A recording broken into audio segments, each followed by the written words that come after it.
പ്രിയപ്പെട്ട സഹോദരങ്ങളെ സലാം.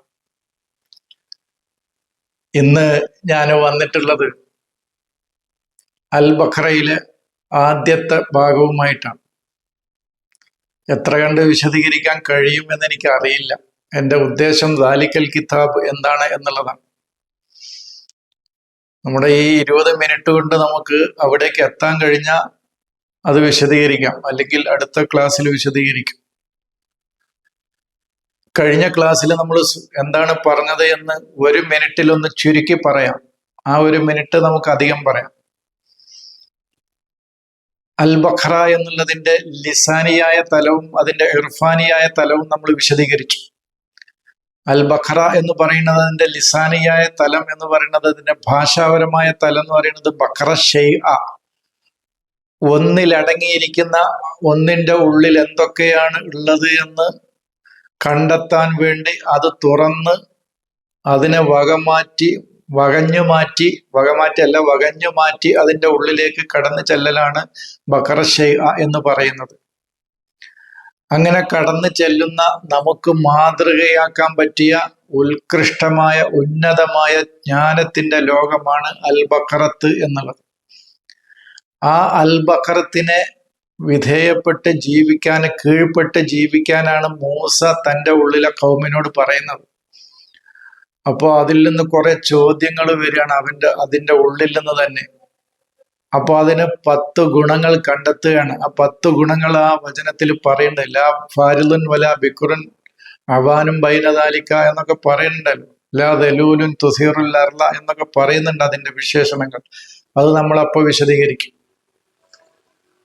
പിന്നെ യൂസുഫിന്റെ സ്വപ്നം നമ്മൾ പറഞ്ഞു. എന്താണ് ആ സ്വപ്നം എന്നുള്ളത് നമ്മൾ വിശദീകരിച്ചു. രാത്രി കാണുന്ന കിനാവല്ല, അദ്ദേഹം കണ്ടെത്തിയ കാഴ്ചപ്പാടാണ് അദ്ദേഹത്തിൻ്റെത് എന്നാണ് നമ്മൾ പറഞ്ഞത്. അതെന്താ കണ്ടെത്തിയത് എന്ന് പറഞ്ഞാല്, നമ്മൾ ഇതുവരെ മനസ്സിലാക്കിയ ദുർബലമായ നമ്മുടെ ചിന്തക്കോ ബുദ്ധിക്കോ യുക്തിക്കോ അതിന്റെ മുന്നിൽ അതിന് ഒരു വിശപ്പും അകറ്റാൻ പറ്റിയ അതല്ലാത്ത ലാ യുസ്മിനു എന്ന് പറഞ്ഞല്ലോ. എന്നാ ഇവിടെ കാണുന്നത് സിമാനും ബഖറാത്തും സിമാനാണ്.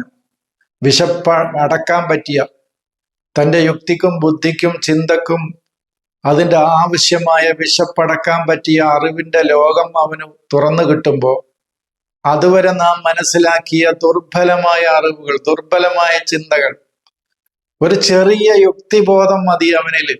ആ യുക്തിബോധത്തിന്റെ മുന്നിൽ തകർന്നടിയുന്ന ആ അറിവിന്റെ ലോകം ശക്തമായ ചിന്തകളുടെയും യുക്തിബോധത്തിന്റെയും മുന്നിൽ അവ ഇല്ലാതായി തീരുന്നതിനെയാണ് ആ 7 തടിച്ച പശുക്കൾ 7 മെലിഞ്ഞ പശുക്കളെ തിന്നുന്നതായിട്ട് കണ്ടു എന്ന് പറയുന്നത് എന്നാണ് നമ്മൾ വിശദീകരിച്ചത്.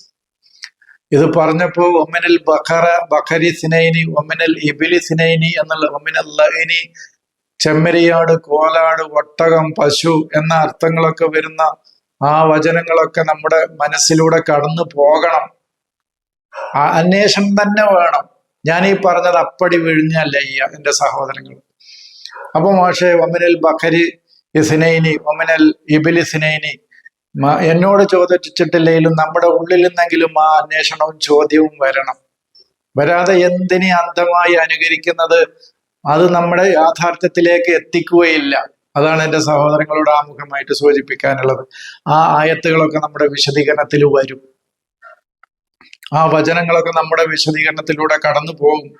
പിന്നീട് ഇത് ചില ആളുകൾ പറയുന്നുണ്ട്, അത് പറയാന്ന് പറഞ്ഞാൽ ഈ 20 മിനിറ്റിൽ പറയാൻ പറ്റുന്നതേ എൻ്റെ സഹോദരങ്ങളെ എനിക്ക് പറയാൻ സാധിക്കുള്ളൂ. ഞാൻ ഉദ്ദേശിക്കുന്നത് ഒരു ക്ലാസ് 20 മിനിറ്റാണ്. അതിൽ എനിക്ക് എങ്ങനെ ഉൾക്കൊള്ളിക്കാൻ പറ്റുന്ന കാര്യങ്ങളെ വിശദീകരിക്കുക. അതോടുകൂടി ക്ലാസ് അവസാനിക്കുന്നൊന്നുമില്ലല്ലോ, അതിന്റെ തുടർച്ച വരും. അതാണ് ഞാൻ എൻ്റെ സഹോദരങ്ങളോട് ആമുഖമായി സൂചിപ്പിക്കാനുള്ളത്. ഇത് ആമുഖമായിട്ട് പറയാനുള്ള കാര്യങ്ങളാണത്. ഇത്രയും കാര്യങ്ങളാണ് നമ്മൾ വിശദീകരിച്ചു കഴിഞ്ഞത്. അതാണ് 2-ാം അധ്യായത്തിന്റെ പേര് അൽ ബഖറ എന്നുള്ളത്. പശു, പോത്ത്, മൂരി, നായ, പട്ടി, അതുപോലെ കഴുത, ഇങ്ങനത്തെ ഇതൊക്കെ നമ്മുടെ ഉള്ളിലാണെന്നുള്ളതൊന്ന് മനസ്സിലാക്കി കഴിഞ്ഞാൽ ഇതൊക്കെ പ്രശ്നം തീരും. ഇതൊക്കെ നമ്മൾ കാണുന്ന നായയും നമ്മൾ കാണുന്ന കുരങ്ങും നമ്മൾ കാണുന്ന കുരങ്ങായി മനുഷ്യർ മാറുന്നത്, അതിലൊക്കെ എന്ത് യുക്തിയാണ്, എന്ത് ഫിലോസഫിയാണ്, എന്ത് തത്വചിന്തയാണ് ഉള്ളതെന്നൊന്നും എനിക്കറിയില്ല. അതൊന്നും വിശദീകരിക്കാൻ വന്ന ഗ്രന്ഥമല്ല എന്നുള്ളത് ആദ്യമായിട്ട് മനസ്സിലാക്കണം. അപ്പൊ അത് ഒന്ന് മനസ്സിലാക്കിയിട്ട് വേണം ഖുർആനിന്റെ ഈ പഠനത്തിലേക്ക് നമ്മൾ വരാൻ. നിങ്ങൾ കുരങ്ങാവും എന്ന് പറയുന്നത് നമ്മൾ കുരങ്ങായി മാറാനല്ല, അത് നമ്മുടെ മങ്കി മൈൻഡിനെ കുറിച്ചാണ് പറയണത്. ഒക്കെ നമ്മുടെ മനസ്സ് അങ്ങനെയായി മാറുകയാണ്. അതൊക്കെ നമ്മുടെ മനസ്സ്, നമ്മുടെ ഉള്ളിൽ അങ്ങനെ ഒരു കുരങ്ങുണ്ടാവും. നമ്മൾ എന്തിനെ അനുകരിക്കുക? സ്വയം ചിന്തിക്കാനോ കണ്ടെത്താനോ ദൃഢമായ ഒരു ബോധ്യത്തിലെത്താനോ ഒന്നും ശ്രമിക്കാതെ അങ്ങോട്ടും ഇങ്ങോട്ടും ചാടിക്കൊണ്ടിരിക്കുന്ന ഒരു മനുഷ്യ മനസ്സാവുമ്പോൾ അത് അവന്റെ ഉള്ളിലാണ് ആ കിറുതുള്ളത്. ഇവന്റെ ഉള്ളിലാണ് ഈ ബഖറത്തുള്ളതെന്ന് മനസ്സിലാക്കണം. അറിവിന്റെ ഉന്നതമായ ലോകത്തേക്ക് അവന്റെ നിധിയാണത്. അതൊക്കെ നമുക്ക് പിന്നെ വിശദീകരിക്കാം, സൂചന നൽകിയെന്ന് മാത്രമേ ഉള്ളൂ.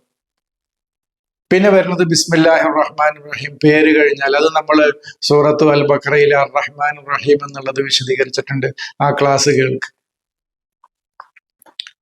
ഇനിയാണ് അലിഫ് ലാം മീം എന്നുള്ളത്.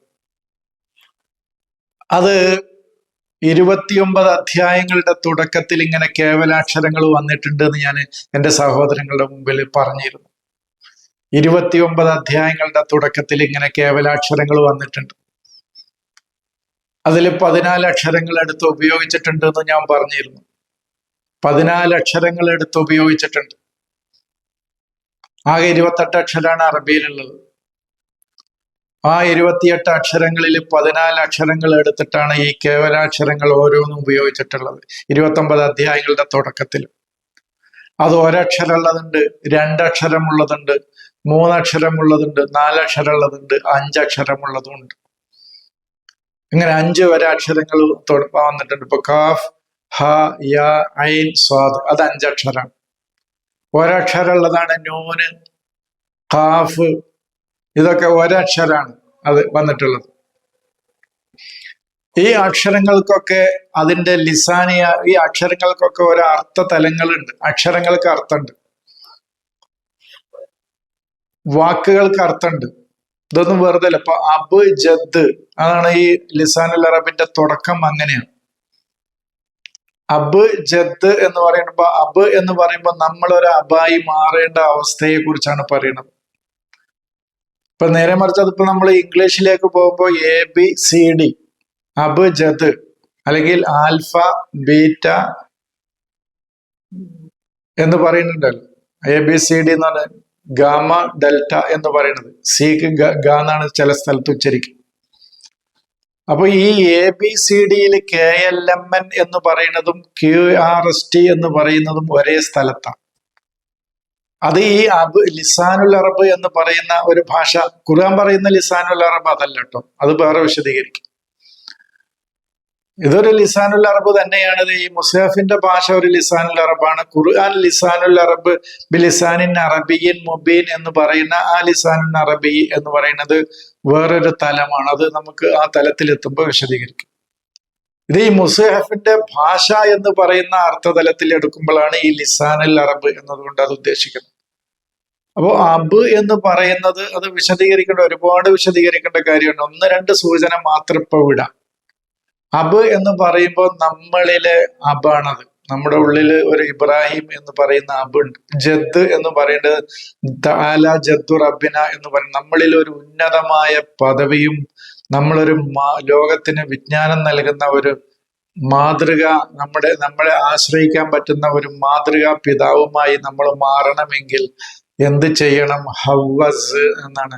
അവനിൽ ഹുവ എന്ന് പറയുന്നത് ഇൻഫിനിറ്റീവ് ആണ്. അവനിൽ അനന്തമായ അറിവിന്റെ ഒരു ലോകം, അതായത് അള്ളാഹു എന്ന് പറയുന്ന പരമമായ പൊരുള് അവനിൽ സുഹൂറാകണം, അവനിൽ സഹുവായിട്ട് നിൽക്കണം എന്നാണ് പറയുന്നത്. പ്രശോഭിച്ച് അവനിൽ നിൽക്കണം, അവനിലെ ഹവ പോകണം, എന്നിട്ട് ഹുവ അവനിലേക്ക് വരണം. എന്നിട്ട് പിന്നെ ഓരോ കാര്യം പറയണം. ഹൃത്തി, എന്നിട്ട് എന്താ ചെയ്യേണ്ടത്? പിന്നെയാണ് കലമൻ, KLMN. പിന്നെ KLMN, കലമൻ, നൂനിന്റെ വില 50. അങ്ങനെ ഇതിനൊക്കെ വിലയും കൊടുത്തിട്ടുണ്ട്. അതൊക്കെ നമ്മൾ വിശദീകരിച്ചിട്ടുണ്ട് എന്നാ തോന്നുന്നത് എവിടെയോ. സവഫസ്, പിന്നെ കറശത്ത്, അതാണ് QRST. ഈ പക്ഷെ QRST എന്ന് പറയുമ്പോൾ അതിന് QR എന്ന് പറയുമ്പോൾ അതിന് അർത്ഥമല്ല. നേരെ മറിച്ച് ഷത്ത് എന്ന് പറയുമ്പോൾ അതിന് അർത്ഥമുണ്ട്. അങ്ങനെ ഓരോ വേർഡുകളും കൂട്ടി യോജിക്കുമ്പോൾ ഈ ലിസാനുൽ അറബിൽ അർത്ഥമുണ്ട്, മറ്റേതിലൊന്നും അർത്ഥം കാണാനില്ല. ഇപ്പൊ AB എന്ന് പറഞ്ഞ അർത്ഥമല്ല, നേരെ മറിച്ച് അബ് എന്ന് പറയുമ്പോൾ അർത്ഥമുണ്ട്. CD എന്ന് പറയുമ്പോൾ അർത്ഥമല്ല, നേരെ മറിച്ച് ജദ് എന്ന് പറയുമ്പോൾ അർത്ഥമുണ്ട്. അത് വേറൊരു തലാണ്, ഞാൻ സൂചിപ്പിച്ചു എന്നേ ഉള്ളൂ. അപ്പൊ ഇങ്ങനത്തെ കേവലാക്ഷരങ്ങള് 14 അക്ഷരങ്ങളെ കോർത്തിണക്കിക്കൊണ്ട്, അത് കോർത്തിണക്കാതെ ഒന്നായിട്ട് പറഞ്ഞിട്ടുണ്ട്, രണ്ടായിട്ട് പറഞ്ഞിട്ടുണ്ട്, മൂന്നായിട്ട് പറഞ്ഞിട്ടുണ്ട്. അലിഫ് ലാം മീം 3ആണ്. അലിഫ് ലാം മീം, അലിഫ് ലാം റ എന്ന് പറയുന്നത് 3ആണ്. താ സീം മീം 3ആണ്. ഇങ്ങനെ 4 ഉള്ളതുണ്ട്, 5 ഉള്ളതും ഞാൻ സൂചിപ്പിക്കേണ്ടേ. കാഫ് ഹാ യാ ഐൻ സാ. ഇതിനൊക്കെ ആ തലങ്ങളിൽ അർത്ഥങ്ങളുണ്ട്, ആ അക്ഷരങ്ങൾക്കൊക്കെ. ഇപ്പൊ അലിഫ് ലാം മീം എന്നുള്ളതിന് കൊടുത്ത അർത്ഥം, പല അർത്ഥങ്ങൾ പണ്ഡിതന്മാർ വിശദീകരിച്ചിട്ടുണ്ട്. നമ്മളത് പറയുമ്പോൾ എന്താണ് പലതും പറയണത്, ഒന്ന് പറഞ്ഞാൽ പോരെ എന്നല്ല. ഇപ്പൊ ഈസക്ക് 7 മേഖലയുണ്ട്, മുഹമ്മദിന് 7 മേഖലയുണ്ട്, മൂസക്ക് 7 മേഖലയുണ്ട്, പിന്നെ ഇബ്രാഹിമിന് 7 മേഖലയുണ്ട് എന്ന് നമ്മൾ പറയുമ്പോൾ ഒന്ന് മാത്രം പറഞ്ഞു നിർത്തുമ്പോൾ അത് അപൂർണമാണ്. അതുകൊണ്ടാണ് ഞാൻ അതിന്റെ എല്ലാ മേഖലകളിലൂടെയും കടന്നു പോകുന്നത്. അങ്ങനെയും സാധ്യതയുണ്ട് എന്ന് പറയുന്നത്. പക്ഷെ നമ്മൾ ഖുർആനിലേക്ക് കടന്നു വരുമ്പോൾ അത് സാധ്യതയല്ല, അത് ഉറപ്പാണ്. ഇപ്പൊ ഈസക്ക് എന്ന് പറയുന്നത് 7 തലണ്ട് എന്ന് പറയുമ്പോൾ ഒരു മനുഷ്യന്റെ ബുദ്ധി സജീവമായി യാഥാർത്ഥ്യങ്ങൾ അന്വേഷിക്കാൻ വേണ്ടി പ്രവർത്തിച്ചു കൊണ്ടിരിക്കുന്ന ഒരു ബുദ്ധി ഒരു മനുഷ്യനിൽ ഉണ്ടെങ്കിൽ അവനിൽ ഈസ എന്ന് പറയുന്ന തലം പ്രവർത്തിക്കാൻ തുടങ്ങിയെന്നാണ് അതിന്റെ അർത്ഥം. എന്റെ സഹോദരങ്ങൾ മനസ്സിലാകുന്നുണ്ടോ? അതാണ് ഈസ. അവന് സഈ ചെയ്തുകൊണ്ടേയിരിക്കുക, അവൻ അള്ളാഹുവിന്റെ ദിക്റിലേക്ക്. അതാണ് നിരന്തരം അതിന് അറബിയിൽ പറയാം അഖ്ലുൽ ഫഅൽ എന്നാണ്. നിരന്തരമായി പ്രവർത്തിച്ചു കൊണ്ടിരിക്കുന്ന മനുഷ്യന്റെ ഇന്റലിജന്റ്, അവന്റെ ബുദ്ധി. ആ ഒരു തലത്തിലേക്ക് ഒരു മനുഷ്യൻ എത്തിക്കഴിഞ്ഞാൽ ഈസ എന്ന് പറയുന്ന തലത്തിലേക്ക് അവൻ എത്തി.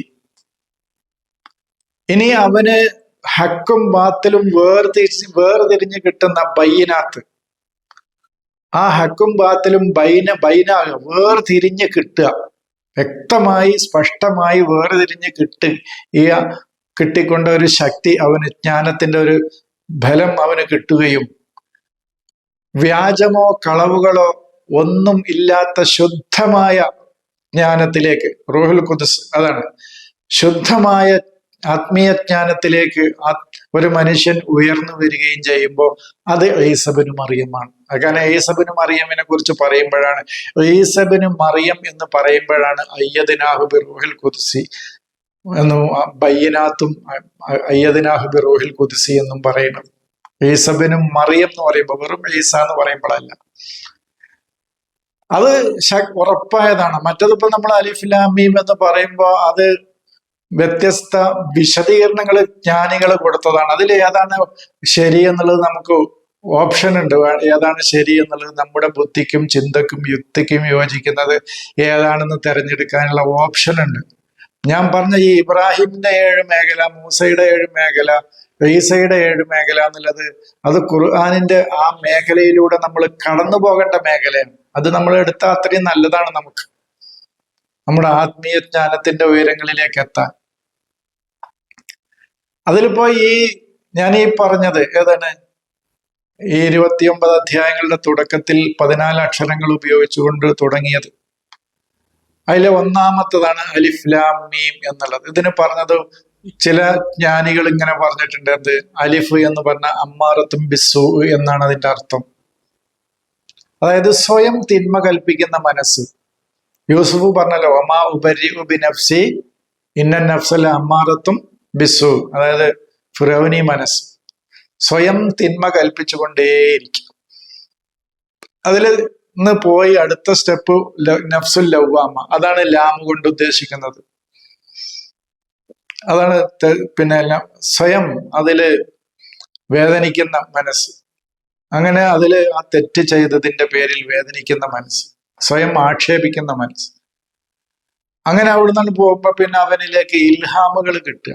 ഫഅൽഹമഹ, അതാണ് നഫ്സിൻ വമാ സവ്വാഹ ഫഅൽഹമഹ നഫ്സുൽ മുൽഹിമ. അവിടുന്ന് കഴിഞ്ഞാൽ പിന്നെ നഫ്സ് മുത്മയിന്ന. ഇങ്ങനെ പറയുന്നത് ആ മുത്തുമയിന്നയുടെ തലമാണ് മീം കൊണ്ട് ഉദ്ദേശിക്കുന്നത് എന്ന് വിശദീകരിച്ച പണ്ഡിതന്മാരും ജ്ഞാനികളുണ്ട്. ആ ജ്ഞാനം അവിടെ ഇരിക്കട്ടെ, അത് വേണ്ട ആളുകൾക്ക് അതെടുക്കാം. വേറെ വിശദീകരിച്ച ജ്ഞാനികളുണ്ട്. അതായത് അലിഫ് കൊണ്ട് ഉദ്ദേശിക്കുന്നത് അള്ളാഹു, അപ്പൊ ഇൽമുൽ ഇലാഹി, അതായത് ഇലാഹിൽ നിന്ന് വരുന്ന ഇൽമുകളുടെ തജല്ലിയാത്താണ് അലിഫ് കൊണ്ട് ഉദ്ദേശിക്കുന്നത്. തജല്ലിയാത്ത് എന്ന് പറഞ്ഞാൽ അറബി പറയുമ്പോൾ പേടിക്കണ്ട, വെളിപ്പെടല്. അപ്പോ ഇലാഹിയായ ദൈവികമായ ജ്ഞാനങ്ങളുടെ വെളിപ്പെടലാണ് അത് അള്ളാഹു, അതാണ്ട് അലിഫാണ്, അതിന്റെ അലിഫാണ്.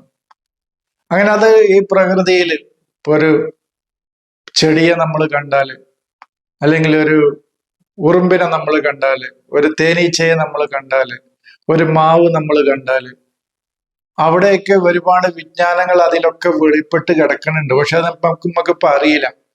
പക്ഷെ അത് നമ്മളിലേക്ക് എത്തിക്കുന്ന ഒരാൾ നമ്മുടെ ഉള്ളിലുണ്ട്, അത് ജിബ്രീലാണ്.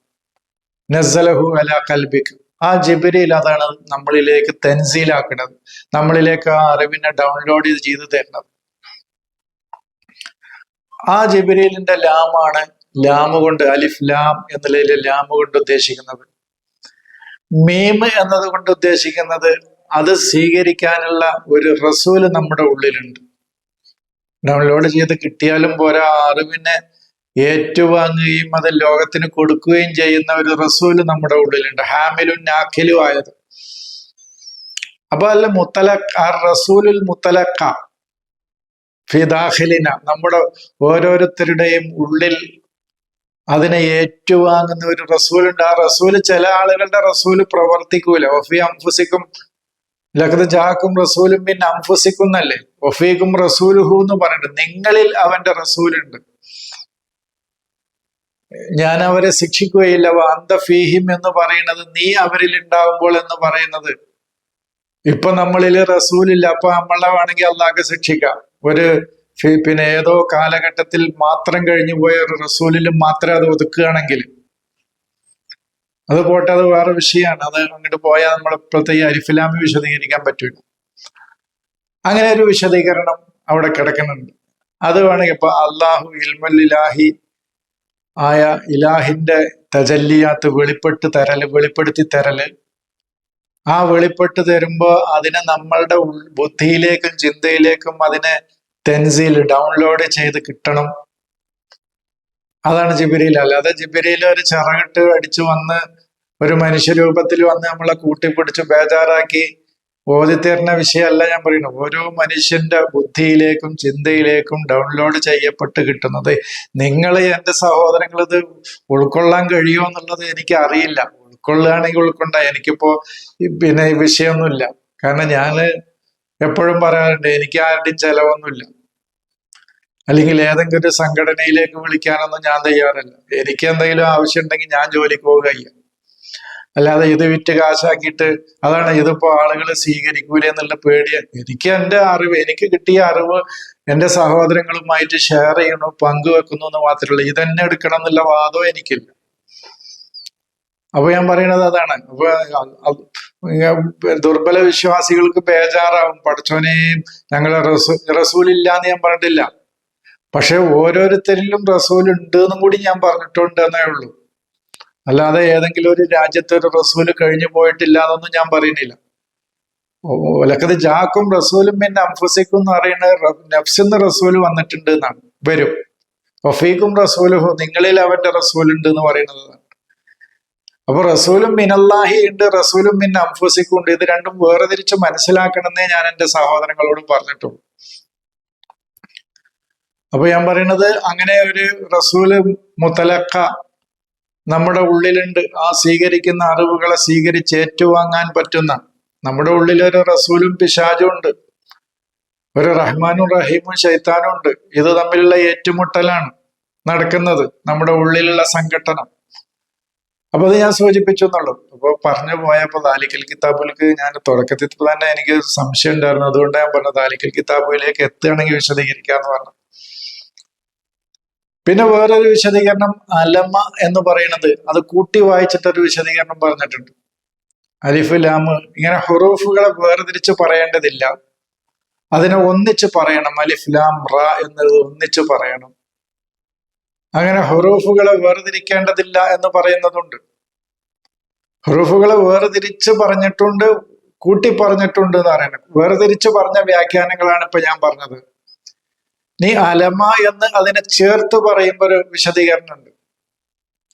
എന്ന് പറഞ്ഞാൽ ഒരാള് ഒരു വിജ്ഞാനത്തിൽ ഇൽമാമ് അതിനെ മനസ്സിലാക്കാൻ അത് ഗ്രഹിക്കുകയും ചെയ്തുകൊണ്ടിരിക്കുന്ന വേളയാണ് ഒരാളുടെ ഇൽമാം എന്ന് പറയുന്നത്. അലമ്മ എന്ന് പറഞ്ഞാൽ അതാണ്. ഒരു ജ്ഞാനത്തിൽ അവന് മുഴുകുക, അതിനെക്കുറിച്ച് ഗഹനമായി പഠിച്ചുകൊണ്ടിരിക്കും. അങ്ങനെ പഠിച്ചുകൊണ്ടിരിക്കുമ്പോഴാണ് ഒരാൾ അതിൽ മുലിമ്മാകുക എന്ന് പറയും. ആ വിഷയത്തിൽ അവന് മുലിമ്മാണെന്ന് പറഞ്ഞാൽ അതിൽ മുഴുകിയിരിക്കുകയാണെന്ന് അർത്ഥം. അങ്ങനെ മുഴുകുമ്പോൾ അവനിൽ അമലുണ്ടാവും. നോക്ക്, അതേ അക്ഷരങ്ങൾ തന്നെ, അക്ഷരങ്ങളുടെ സ്ഥാനം ഒന്ന് മാറ്റിയെന്നേ ഉള്ളൂ.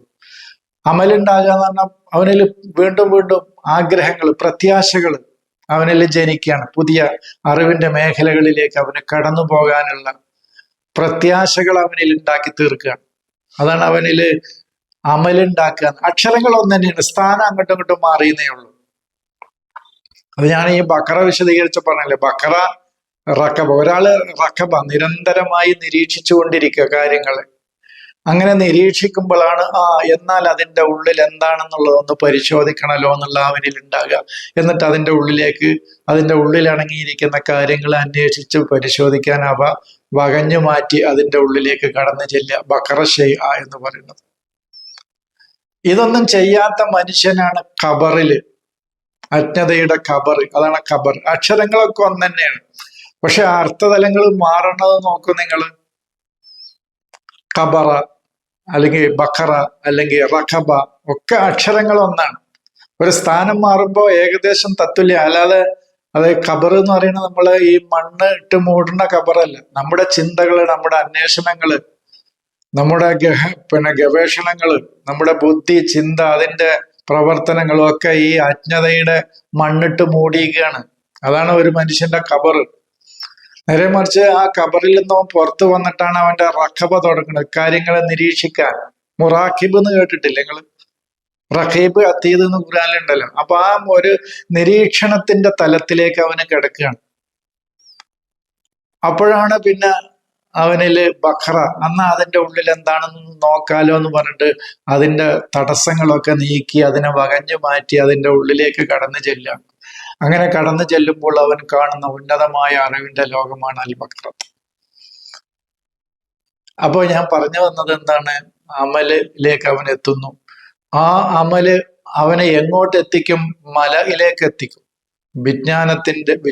ആത്മീയ ജ്ഞാനം അവനിലേക്ക് നിറക്കുന്നതിൽ അക്ഷരങ്ങൾ ഒന്ന് തന്നെ. അപ്പൊ അലമയിൽ നിന്നും മലയിലേക്കുള്ള യാത്ര, അത് അക്ഷരങ്ങളെ കട്ട് ചെയ്ത് പറയേണ്ടതില്ല, ഇങ്ങനെ പറയേണ്ടതുണ്ട് എന്ന് പറഞ്ഞ സൂഫി ജ്ഞാനികളൊക്കെ അങ്ങനെ പറഞ്ഞിട്ടുണ്ട്.